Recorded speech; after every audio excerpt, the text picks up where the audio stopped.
So, ayun na nga guys, nandito kami sa isang motor shop na friend ni Ricardo.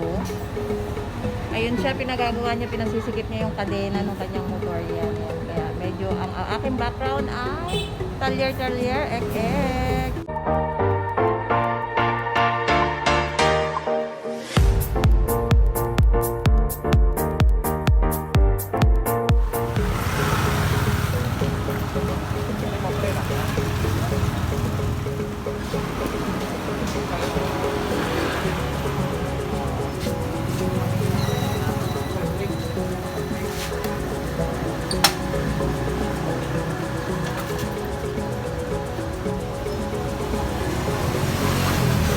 So, ayun na nga guys, nandito kami sa isang motor shop na friend ni Ricardo. Ayun siya, pinagagawa niya, pinasisikip niya yung kadena ng kanyang motor yan.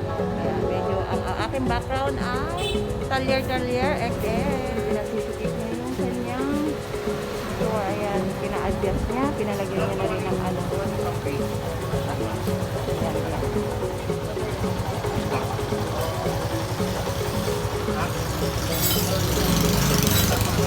Ganyan talaga pag may bagong motor, pagawa ng pagawa.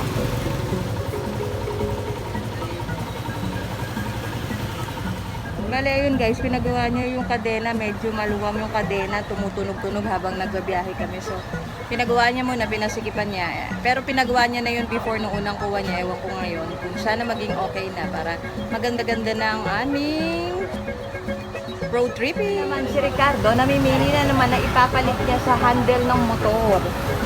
Hindi mapakali, ayaw niya yung kulay, so kailangan lagyan niya na raw ng handle. Bibili daw siya, ayaw na namimili siya. Ewan ko anong mapipili niya handle ng motor. Ayan. Maganda naman dito guys. Ayan, dami ng floor. Talagang subok na namin dito. Alright! Ganyan ang klase ng motor shop dito sa Cambodia.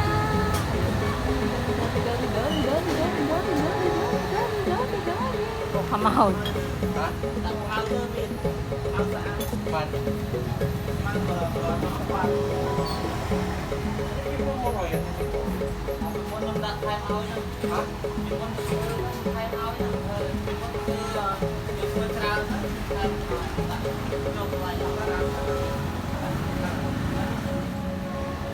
Yun. Hindi abot.